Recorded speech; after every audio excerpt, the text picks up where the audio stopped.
Welcome to Carol and Gary's See America Tour. Hello everyone. Well, after 5 months in Texas, by the time you see this video, Carol, Jasper, and I will be in Oklahoma. But I'm getting ahead of myself. We are in Amarillo this week. On Monday, May 7th, Carol and I took Jasper to Palo Duro Canyon State Park. Palo Duro Canyon is 120 miles long and as much as 20 miles wide and more than 800 feet deep. It is the second largest canyon in the United States. We are looking across the rim of the canyon from the visitor center. Palo Duro means hardwood in Spanish and refers to the hardwood shrubs and trees found in the canyon.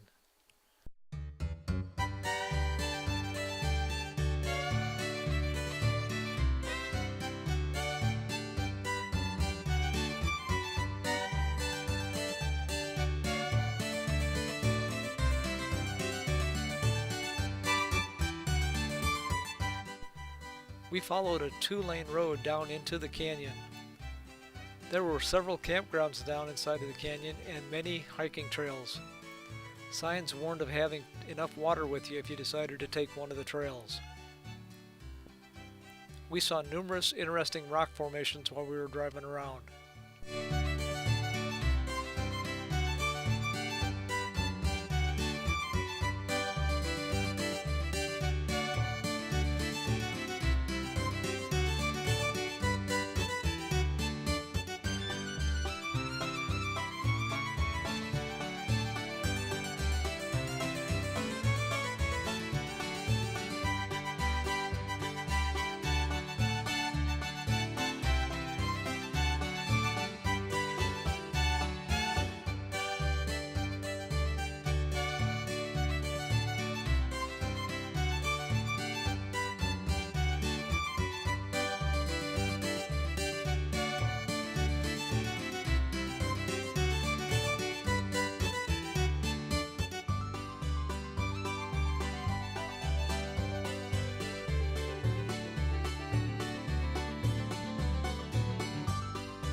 We eventually found what appeared to be a cave in the side of one of the canyon walls, and it looked like a short, easy hike, so we decided to go exploring. Here is the walk up to the cave. The cave was only approximately 30 feet deep, but the opening must have been 100 feet tall.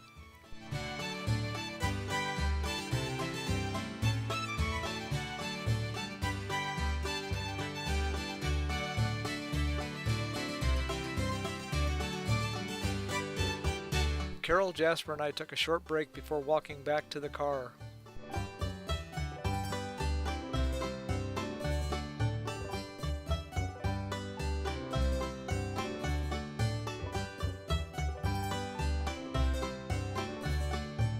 This appears to be trees growing out of the top of a rock.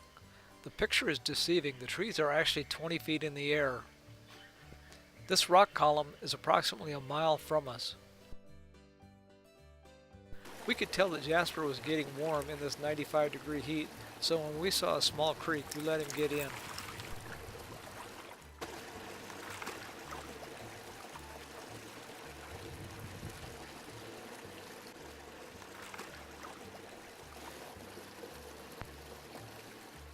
On Tuesday, May 8th, Carol, Jasper, and I fell into a tourist trap. Can you tell which one it is? You guessed it, Cadillac Ranch. Cadillac Ranch was created in 1974 by Chip Lord, Hudson Marquez, and Douglas Michaels, who were part of the hippie art group Ant Farm. The project was funded by eccentric millionaire Stanley Marsh III of Amarillo. It consists of what were either old, running, or junk Cadillacs, representing the number of evolutions of the car line from 1949 to 1936, half buried nose first in the ground at an angle supposedly corresponding to that of the Great Pyramids of Giza in Egypt. At first, people would stop along the highway, walk out to view the cars, then deface them or rip off pieces of the cars as souvenirs. Stanley Marsh III and the Ant Farm were tolerant of this public deconstruction of their art at first, but then eventually came to encourage it. Here Mr. Romero is adding the final touches of his family's artwork. Then Carol decides to add her contribution.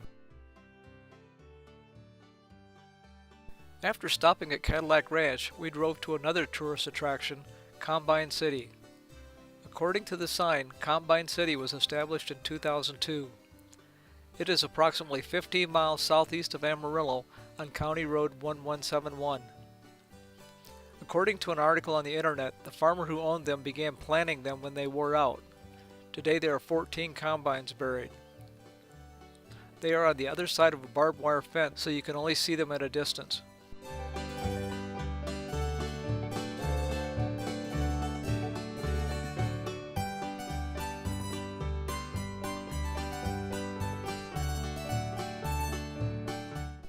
On Wednesday, May 9th, Carol and I visited an RV museum at Jack Sizemore's Travelland RV Center.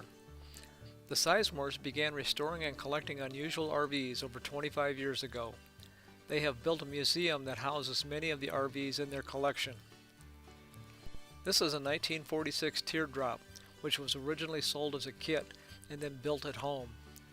Basically, it starts out as a couple of 4x8 sheets of 3/4 inch plywood lying on their side, then they're cut out in the shape of a teardrop. These were lightweight campers that a person or a couple could pull behind their car. A lift-up hatch on the back contained a countertop, and then it was up to the builder to add whatever other accessories they needed or that could fit into the tiny shape. This one has an icebox and a propane cooktop. This 1967 Volkswagen bus was the way many people from the 1960s started their camping experience. This is the motorhome driven by Jeff Daniels and the Gornick family in the 2006 Robin Williams movie RV. It is a 1948 flexible. Here is the inside.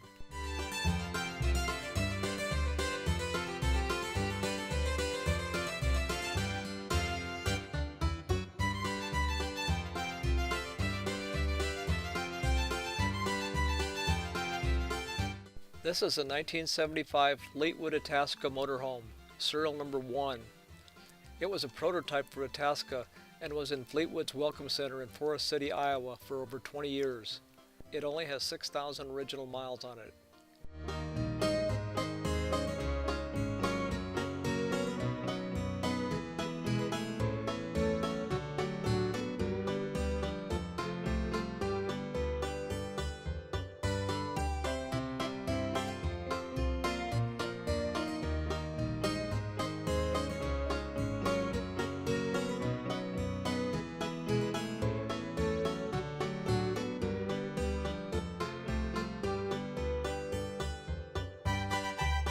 Approximately 20 vintage campers were on display inside the museum, along with at least that many old motorcycles.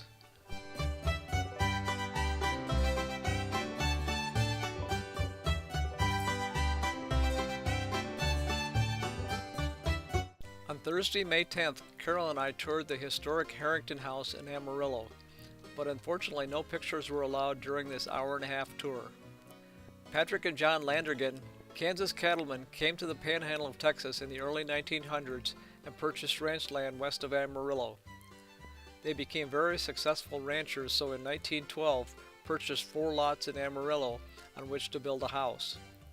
An architectural firm from Kansas City, Missouri, drew up the plans for the house, and in 1913 building was underway. The house was completed and occupied by the summer of 1914, but by 1929 all members of the immediate Landrigan family were deceased. Little more is known about the house until it was purchased in 1940 by Don and Sybil Harrington. Don Harrington came to Amarillo in 1926 as a landman with Marlin Oil Company and later became a highly successful independent oil and gas producer. Don Harrington and Sybil Buckingham were married in 1935, and when the Langdon house became available in 1940, they purchased it. Redecorating and refurnishing began in the early 1940s, but no structural changes have been made to the house since it was completed in 1914. Fine furnishings enhanced the Harrington house and include some which were original to the house and others which were carefully selected by the Harringtons. Mr. Harrington died in 1974, but Mrs. Harrington continued to live in the house. In 1977, Harrington House was listed in the National Registry of Historic Places. Mrs. Harrington had admired the house since early childhood, and having lived there for many years, she determined that its unique beauty should never be destroyed, but enjoyed by the public for many years to come. In order to realize this dream, she gave the house, the grounds, furnishings, decorative arts, and fine arts to be open for tours of the historic home. This neoclassic mansion has over 15,000 square feet of floor space, 20 rooms, 8 bathrooms, and 7 fireplaces on 4 levels.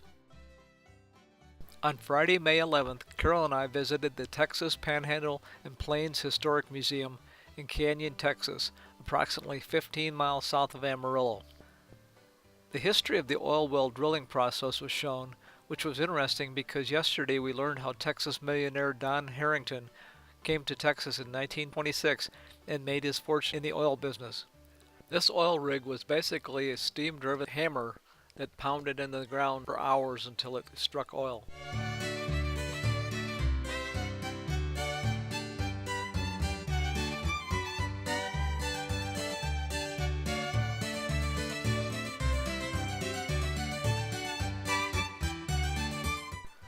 We also saw several vintage cars that were driven in the Texas Panhandle.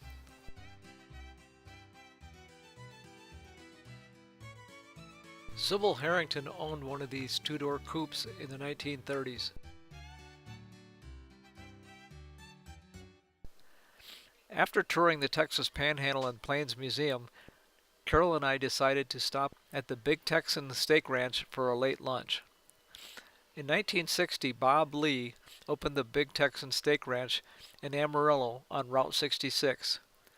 The towering sign of a long-legged cowboy that Bob erected next to the building became a major landmark on Route 66. The now world-famous free 72-ounce steak came to life not long after Bob opened the doors to the Big Texan Steak Ranch. Beginning in the mid-1960s, signs began cropping up along Route 66 inviting travelers to come in for a 72-ounce steak dinner that was free if it could be eaten in an hour. Here is the elevated table that you must sit on if you want to attempt the challenge. That way everybody in the place can see you. The meal consists of shrimp cocktail, this is 3 shrimp, baked potato, salad with roll, butter, and of course the 72-ounce steak. The entire meal must be completed in 1 hour. If any of the meal is not consumed, meaning swallowed, you lose. You are required to pay the full amount up front, and if you win, they refund your money 100%. We asked the waitress and she said it costs $72 if you don't pass the challenge. And now, with us leaving Texas early tomorrow morning, we can cross off Texas as the 14th state that Carol and I have visited together. If you like this video and haven't done so already, please subscribe to be notified of future videos. Thanks for watching. See you next week in Oklahoma.